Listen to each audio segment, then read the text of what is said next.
பொன்முடியை கண்டிக்கின்றோம். பெண்களை இழிவுபடுத்தும் பொன்முடியை கண்டிக்கின்றோம். இந்துக்களின் புனிதமாம் திருநாமத்தை கேலி செய்த பொன்முடியை கண்டிக்கின்றோம். இந்துக்களின் உயிர் மூச்சம் திருநீற்று நாமத்தை கொச்சை செய்த பொன்முடியை கண்டிக்கின்றோம் கண்டிக்கின்றோம். தமிழக அரசு தமிழக அரசு ஸ்டாலின் அரசு தமிழக அரசு அகற்றுவிடு அகற்றுவிடு. அமைச்சர் பதவியில் இருந்து அகற்றுவிடு.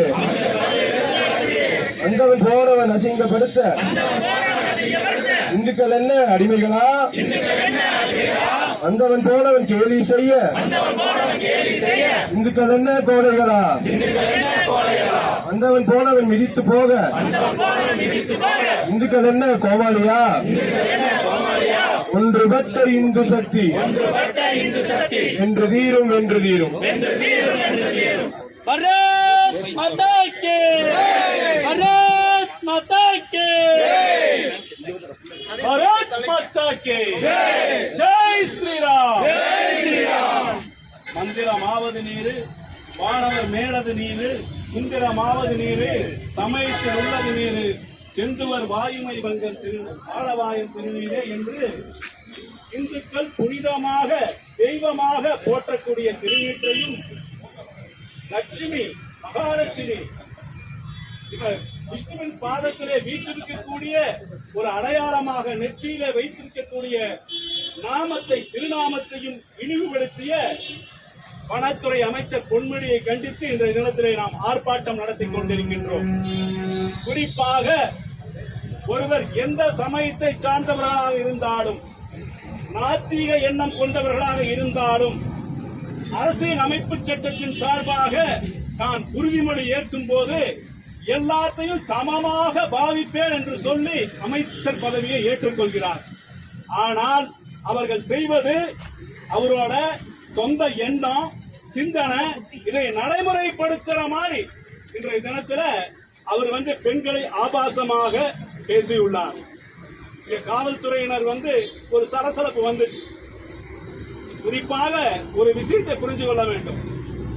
பொதுவாக ஒரு சமுதாயம் தனது மேல அடி விழுந்து அடக்கி வைக்கப்படும் பொழுது அது சீறி எழுங்கிறது வரலாறு.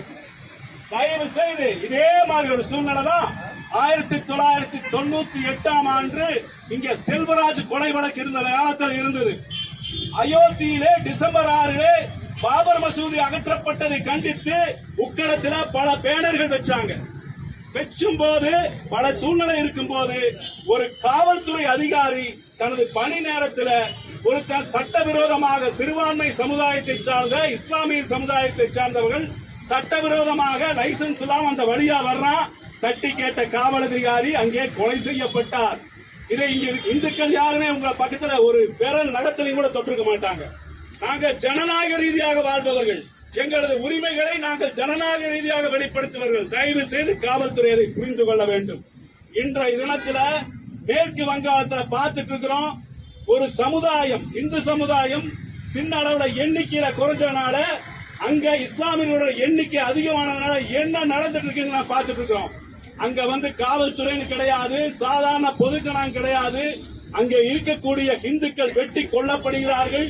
குழுக்கள் முன்னாலே கூட்டமாக சேர்ந்து அடித்துக் கொள்றாங்க. இந்துக்கள் பெண்கள் கற்பழிக்கப்படுகிறாங்க. இத்தனை விஷயம் நடந்துட்டு இருக்குது. அந்த மாதிரி ஒரு சூழ்நிலை தமிழகத்தில் வரக்கூடாது அப்படிங்கிற ஒரு சூழ்நிலை உருவாக்குவதற்காகத்தான், விழிப்புணர்வு இங்கே உருவாக்குவதற்காகத்தான் இந்த ஆர்ப்பாட்டமே தவிர இங்க காவல்துறைக்கு எதிராகவோ அல்லது அரசுக்கு எதிராகவோ இங்க போராட்டம் கிடையாது. இன்னைக்கு திமுக அமைச்சர்ல பல பேர் இருக்கிறாங்க. குறிப்பாக திமுக ஒரு பெரிய ஆள் இருக்காரு. Bharat engineering college, Bharat medical college, Bharat சட்டக்கல்லூரின்னு பல கல்வி நிறுவனங்களை நடத்தி கொண்டிருக்கக்கூடிய ஜெகத் ரட்சகன் என்பவர் இருக்கிறார். அவர் வைணவத்தை பற்றி அவர் மேல அவரை தவிர யாருமே பேச முடியாது. ஆனா இந்த குடும்பத்துல ஸ்டாலின் அவர்களுடைய மனைவி துர்கா ஸ்டாலின் அவர்கள் பல வைணவ கோயிலுக்கு போயிட்டு வர்றாங்க, பல சைவ கோயிலுக்கு போயிட்டு வர்றாங்க. உங்களோட நெத்தியில பொட்டு இருக்குது, குங்கும பொட்டு இருக்குது, திருநீர் இருக்குது. ஒரு பொன்முடி ஒரு இந்து சமுதாயத்தை பேசினால், இந்து பெண்ணை பேசினால், அது உங்களது குடும்பத்தை பெண்ணை பேசியதற்கும் அது ஒப்பாகும். அதையே திமுகவினர் புரிந்து கொள்ள வேண்டும், முதலமைச்சர் புரிந்து கொள்ள வேண்டும். இதைய புரியாம இன்னைக்கு ஆனந்த் வெங்கடேஷ் அவர்கள் பொன்முடிய நீங்க இப்படி எல்லாம் மறைச்சு இது பண்றீங்க, இந்த குரலை நசுக்கிறீங்க. உண்மையான இந்துக்களின் குரலை நசுக்க காவல்துறை வருகிறது. ஆனா உயர்நீதிமன்றத்தில் நீதியரசர் இதை வீடியோ பாட்டு போட்டு ஒரு எஃப்ஐஆர் ரெஜிஸ்டர் பண்ணு சொன்னா அதுக்காக என்ன செக்ஷன் போறதுன்னு சட்ட நிபுணர்கள் உட்கார்ந்து ஆலோசனை பண்ணிட்டு இருக்காங்க.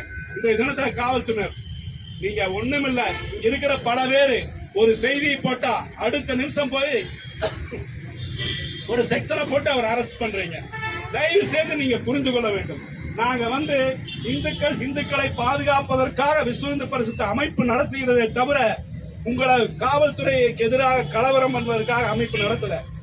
நாங்க நியாயத்தை தான் சொல்றோம். வக்போர்டு சீர்திருத்த சட்டத்தை சேர்த்து இஸ்லாமியர்கள் ஊர்வலம் நடத்தும் போது லட்சக்கணக்கில் ஆயிரக்கணக்கில் வரும்போது பர்மிஷன் கொடுக்குறீங்க. அன்னைக்கு டிராபிக் இல்ல, ஒன்று பிரச்சனையும் இல்லை. ஆனா இங்க ஒரு 50-100 பேரு எங்களோட குரலை, ஜனநாயகத்தின் குரலை பிரதிபலிக்கிறதுக்காக பேசும்போது நீங்க அதை தடுப்பது முறையாகாது என்பதை தெரிவித்துக் கொள்கிறேன். அமைப்பில்